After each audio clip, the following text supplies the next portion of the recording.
Hello, everyone. My name is William Lawrence Muckelroy III, and this summer I spent my time investigating the effects of higher capacity segmentation backbones on 4D radar point cloud generation. I was advised by Dr. John Dolan and co-advised by Dr. Ozan Tonguz, and I was mentored by Muhammad Al-Sakabi, a PhD ECE student. What is the problem that we're facing here? Well, it is becoming more and more commonplace to see advanced driving systems deployed on available vehicles every single day. These advanced driving systems on autonomous vehicles and non-autonomous vehicles allow us to have advanced safety features like advanced cruise control, adaptive lane keep assist, and more. It is what enables us to have safety on the road with autonomous vehicles and to ensure that we minimize road accidents. However, much of these systems rely on very complex perception stacks that consist of cameras, LiDARs, and radars. Of these three sensors, LiDAR still remains to be one of the most expensive components used in these perception stacks and these sensor suites. However, we still need to rely on LiDAR because of the dense scene representation that it offers, allowing cars to actually understand and perceive the world around them with clear eyes and 360-degree vision to make important safety decisions on the fly. So, where does 4D radar come into this? Typically, 3D radar is what's used on autonomous vehicles. It offers relatively high resolution, but nowhere near the same quality as LiDAR. But a new advancement has been 4D radar, which offers an additional velocity resolution and increased elevation resolution compared to 3D millimeter wave radar. As a result, there's been more and more studies being done to see if we can actually use this 4D radar to predict LiDAR-like point clouds, as seen in the table below, or in the diagram below. One current solution uses this 4D radar with a neural network detector to essentially predict 3D LiDAR-like point clouds. We have two inputs into the network, which is the radar's range azimuth Doppler power cube and elevation cube.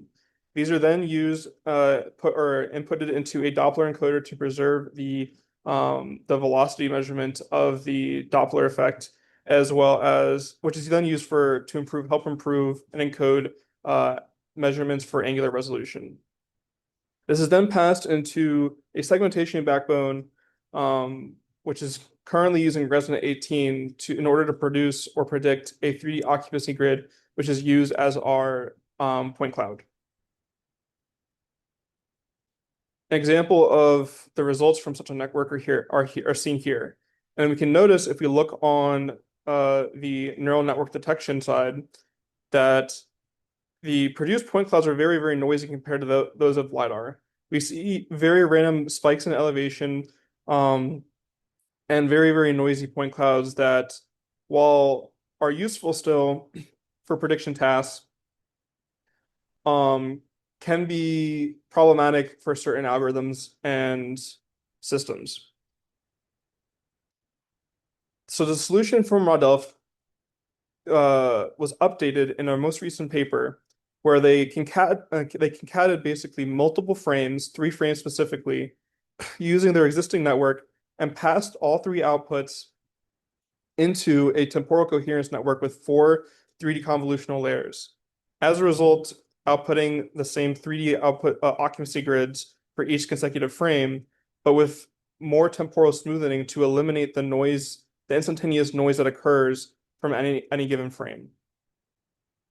With this result, they were able to show an improvement from their no time or single frame example to from 2.16 meters in chamfer distance down to 1.54, which is our primary method of measuring the quality of the point clouds themselves. So how can we improve upon this?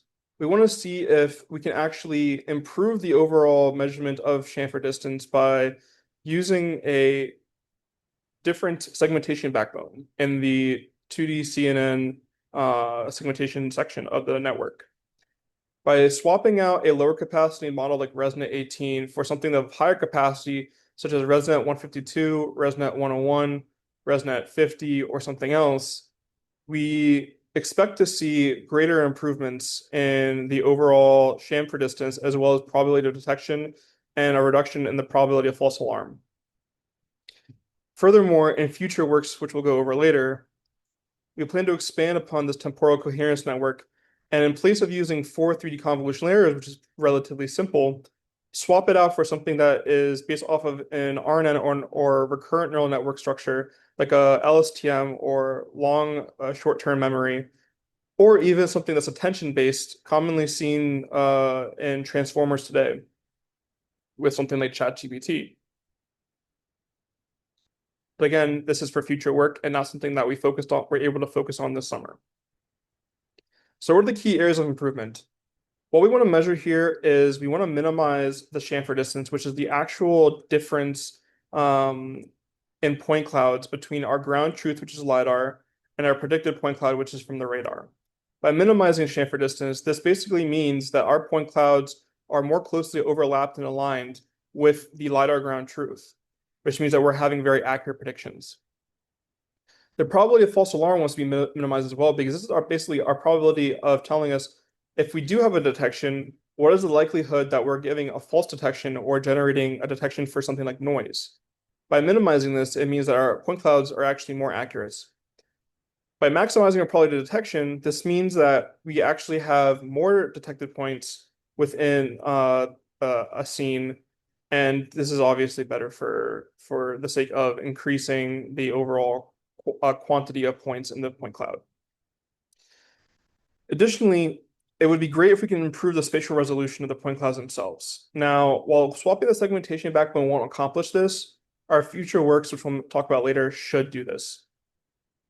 Additionally, there are potential for improvements in detections for adverse weather conditions if augmenting the data set properly, of which we're not able to do this summer, but we plan to do in the future. So this is what we see from over the summer. You see a lot of inks, and these inks are basically ink inclusives. So I'll go over this first.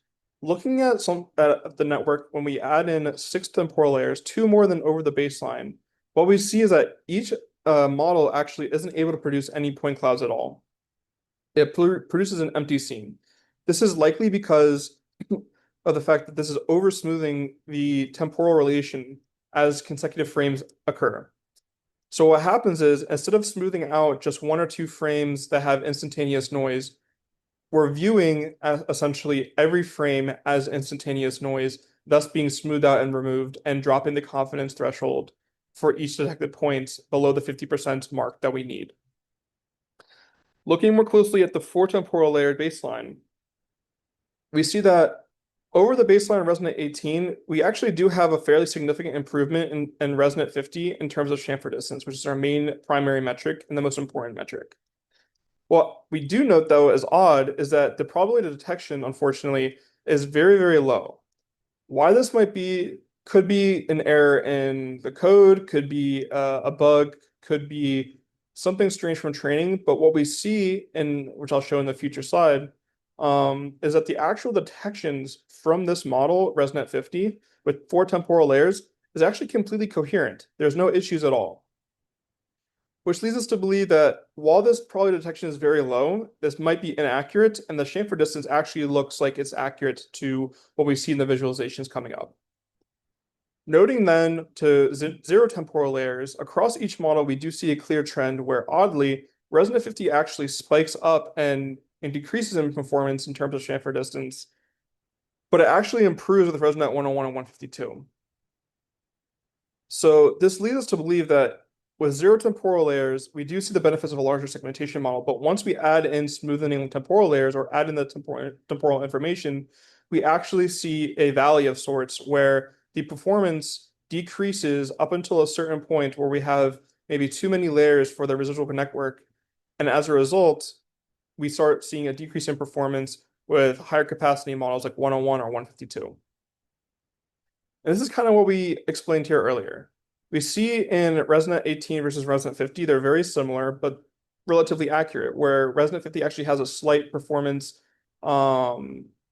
gain over ResNet 18. But looking at models like ResNet 152 or 101, we actually see that the model starts generating and or generalizing to noise. Now, you might wonder, is this overfitted? This actually isn't overfitted from the model training, but rather the larger capacity of the model just has a tendency to essentially learn to generalize to noise better than the actual detections themselves from the LiDAR.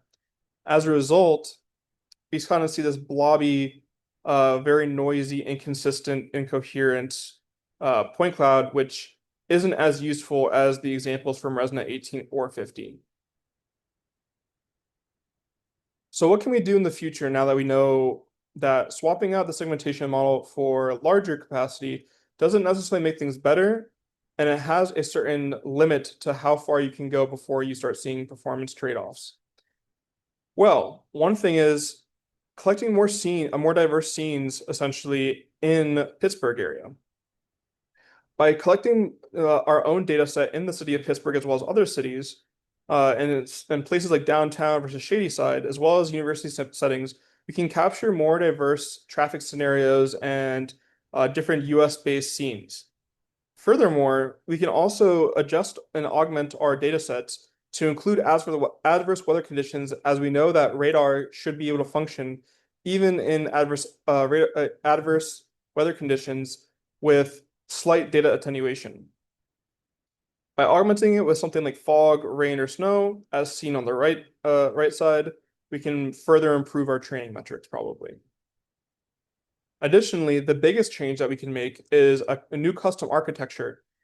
Now, significant work has been done to research the impact of sequential point cloud processing and spatiotemporal information in online point cloud reconstruction.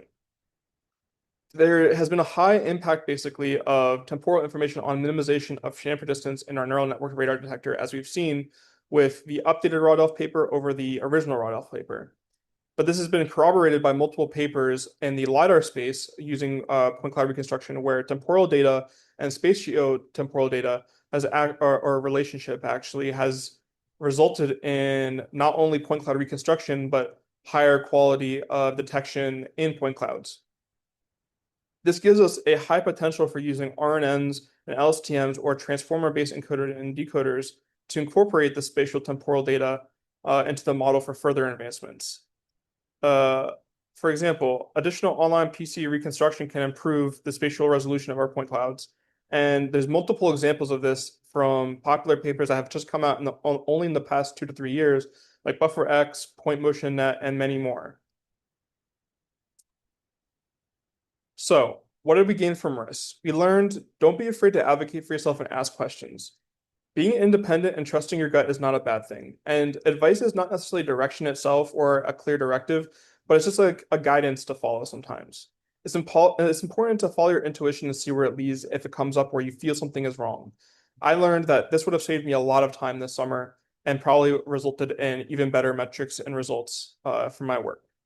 Also, spending more time on the smaller details can help a lot of time when building up to the bigger picture. I learned that training such a model like I did this summer can be very, very inefficient with large data. The data we were working with was 2 to 2.3 terabytes large. And as a result, training the smallest version of the model, the ResNet 18 model, took anywhere from 2 to 3 days, while training the ResNet 152 model took anywhere from 5 to 7 days just from the sheer size of the data. So it's very, very difficult to actually sweep hyperparameters to properly determine what's the best way to train this model. So going slow and really like diving in deep into why certain things work and why others don't would have been very, very helpful in ensuring that we have a very strong and consistent baseline for all of our metrics. But finally, I learned that research is stressful, but it's also fun, thought-provoking, stimulating, and beautiful in a way. You get to meet and work with so many different people from so many different cultures and backgrounds with significantly different knowledge than you have and formal education than you have, that you get to learn so much along the way and get to accomplish so much along with these people, making memories and really like stretching the imagination when it comes to what's possible in your domain. So that's all I have for today. This says thank you for questions and feedback. Unfortunately, this is a video, but feel free to reach out to me if you have anything you want to ask or if you have any feedback to give. Thank you so much and have a great day.